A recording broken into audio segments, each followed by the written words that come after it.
This is your boy J.Perk, and I am not chilling, I'm making money! What's up? This your young boy, young J.Perk at J.Perk Productions. I'm back, and I got another question from my camera series. And what my camera series is people ask me camera-related questions, and on these videos, I answer them the best of my knowledge, the best of my ability, and just to give a spin on how I do things. So, I got this question from an anonymous user on Tumblr, my favorite spot to get questions from. And they basically asked me to explain some different types of photography, and the list they gave were like bokeh, sports, and macro. So we're going to start with bokeh. Bokeh is a Japanese word meaning blur or haze. And I say bokeh a lot and all that other cool stuff. And what bokeh actually is the quality of the outer focus part of the photograph. So if I was to take a photograph of me just standing here and the background is so blurry and you can't see what's really behind me, like the TV and stuff, that'll be bokeh.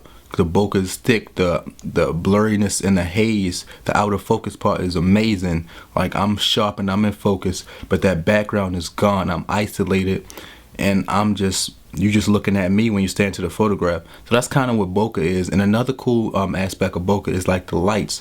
So if I was to have lights behind me, like Christmas lights or any other type of lights, and I was to stay really sharp on me, and then the lights would turn to circles, and we call them bokeh balls, and they'll turn to circles, and it just look amazing. Like you see them in the movies all the time, you might not recognize them, but that's the beauty of these DSLRs. They create movie-like situations, movie-like pictures. It's just amazing.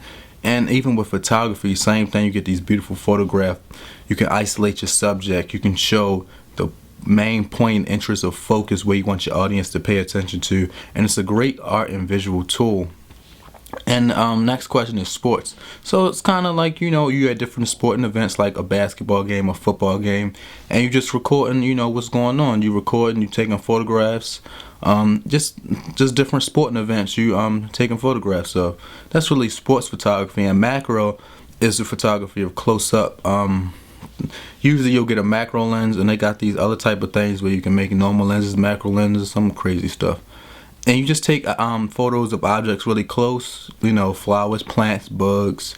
Just get really close to things which normal lenses really can't do. Man, you got landscape photography where you go out, you see beautiful landscapes, you see beautiful areas, you capture the sun, the water, just mostly with wide angle, some cool stuff like that. And then you have long exposure where you keep the shutter open, so you can be like, you can have your ND filter and do it during the day, or you can just do it during the night and then have your shutter open so really long that it makes the nighttime look like daytime. It's really cool. It's a really interesting tool. It's really beautiful, interesting tool where you can do a lot of different creative things. It's a lot of different photography. You got the high speed photography, which you kind of incorporate into sports because you want to freeze the action from the subjects that are playing basketball, football, things like that. You want to freeze them. So it's really a lot of different types of photography. Trying to think of some more, but you got landscape, you got bokeh, the out of focus, the blurriness, the haze, the quality of that, and then you got your subject or whatever you want to focus on in sharp focus, and then everything else behind them is blown out, everything else in front of them is blown out, and the subject is just in deep sharp focus. And that's really the beauty of it. It really separates the subject, gives a three-dimensional feel to a two-dimensional photograph captured with three-dimensional eyes from a one-dimensional or two-dimensional camera. So it's really amazing what this stuff can do. And it's kind of mimics like movie, especially if you're shooting a video and you got the background blurry. Like mine is somewhat blurry because I got a 3.5 aperture. And that's another thing. The bokeh or the out of focus part, it's really determined by your focal length and your aperture. And it's sometimes a combination of both. So this is the 18 to 55 at 3.5, the aperture. Is you don't have a little bit of out of focus parts, more so when you get closer to the lens, it gets the quality.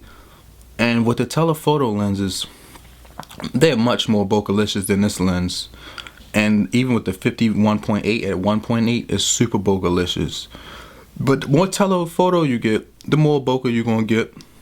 And then the wider you are, the closer you have to get to the lens to get some type of bokeh or some type of out of focus part. So it's a little complicated, hard to really explain in this exact video, but the lower f number means boom, blown out. Especially at 1.8, all this will be gone. You just see my eyes. But this is the 18 to 55. I didn't want to go too Bokelicious on y'all. Maybe a next video if y'all ask for that Bokelicious, and I'll show y'all that. And yeah, that's really it though. There's a lot of different types of photography out there. You got, you know, the animals. You take pictures of animals. I love doing that. You use your telephoto lens, or if the animal's comfortable, I use my macro lens. I don't be that close to them, but it's 100, and I do f4, which is like Bokelicious on that 100, and it just really pops. And I got some beautiful pictures of the cat that I took outside. But yeah, if you got any other camera questions, hit me up. This is young J.Perk of J.Perk Productions, doing it real big, shooting music videos, doing what I do. If you have any camera questions, definitely ask me. I'm here to answer them. I'm here to have fun. I'm here to enjoy myself, man. Got the cool sweater on, got the cool shirt on, man. Hit me up with some more camera questions. I'll be glad to answer them. And yeah, y'all have a good day. Hit me with camera questions. This is your young J.Perk of J.Perk Productions.